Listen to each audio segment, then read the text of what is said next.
Hello everyone, welcome to our newly renovated post-newsroom audio room. My name is Andrew Gillis. I am the assistant sports editor for the Post. This is Cameron Fields, our football and track and field spring writer. He's two beats. He's double dipping on two beats, but the reason why we're talking to you today was Ohio's Pro Day.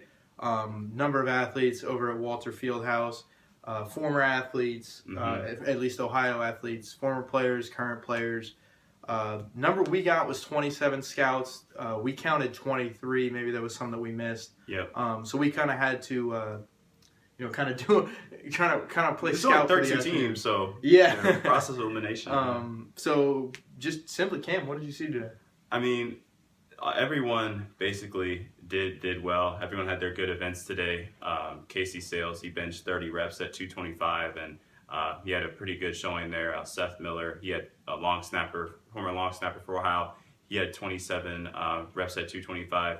To go along with that, I believe Jordan Reed had a 4.58 wide receiver at a 40-yard dash. Let's see. I have the unofficial numbers in front of me. Unofficial. We in the weight room, the way it worked was the scouts would say, so if Casey Sayles was benching, they'd say Casey Sayles, defensive tackle, and Casey Sayles would bench 30 times.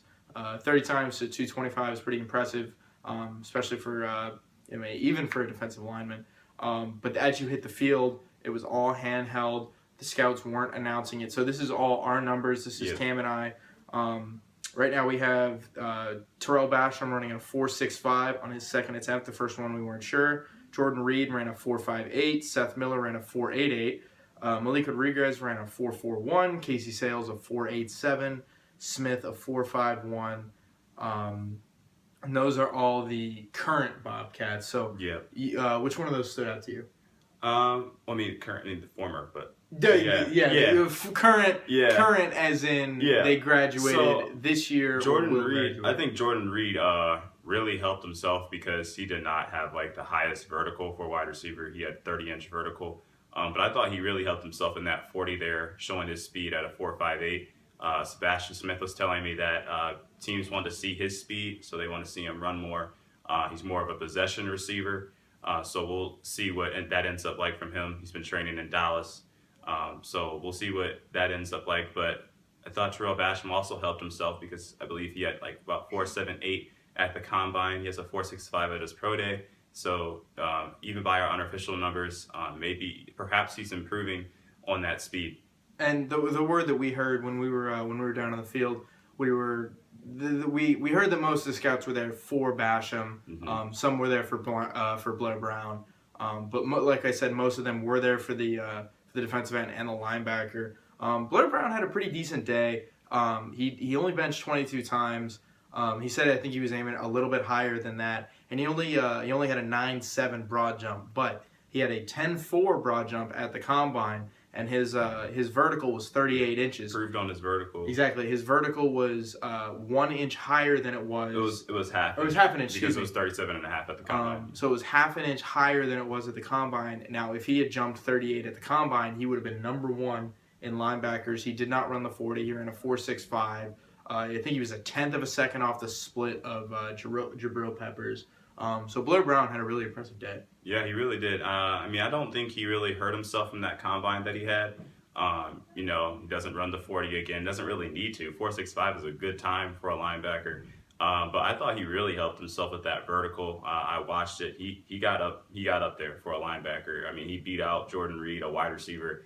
Like I said, wide receivers should have some of the top heights because they got to go up and get the ball. But he had a really good vertical. I thought he helped himself there. He was also, working hard throughout the drills, through the defensive line and linebacker drills as well.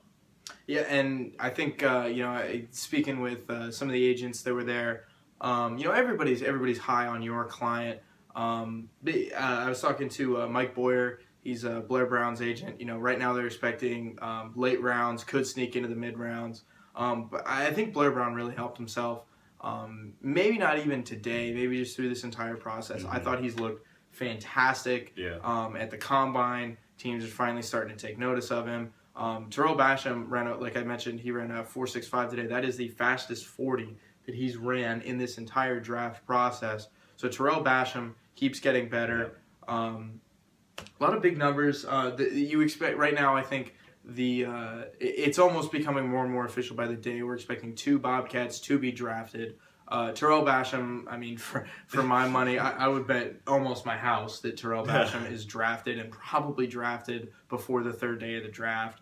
Blair Brown, I'm not as confident on, but I would bet that he gets drafted. Blair Brown had really good film, really good really good tape. What are you thinking about for the draft? Undersized for sure, but he has a lot of instinctual kind of talent. He's very good in terms of stopping the run. He's good and finding the ball and making sure that he hits the guy with the ball. So he has a lot of good instincts at the linebacker position. But like you said, he's had a very good overall process. So I really can't see why he wouldn't get drafted. Even I could see mid to late what people have been looking at him. And Blair, we talked to him. He said teams mostly see him as a 34 inside linebacker. With Tarell, teams mostly see him as a 4-3 defensive end. But he has been told that he can, play that 34 outside linebacker spot. I don't know about that because I don't see it either. I saw him some of those drills where he would have to play back in coverage, and he just didn't look comfortable in some of those drills. I mean, I think he's going to be best suited to be in a 4-3 defense where he's going to rush off the edge. Yeah, exactly. And he's going to play that kind of role, but I just don't see him playing outside linebacker, standing up, and it's just not going to work. And most of the other positions were kind of set. Lakewood Rios, wide receiver. Jordan Reed, Sebastian Smith, wide receiver. Casey Sayles, defensive tackle. Seth Miller, long snapper. Everything else was kind of set in stone. Not really any variation there. That's all I got. You got anything else? Any other hot takes from the draft? I mean, from Coach Dixon, Pro Day for the draft. I actually got the story about Coach Dixon's captain hat that he was wearing today. He said he said he hadn't seen an Ohio captain sort of hat thing, so he made it because he's a Taylor's thing. So he made it last night. And shameless plug from Gillis there, but he just made it. So he was like, I've never seen something like that with Ohio on it. So he just did it.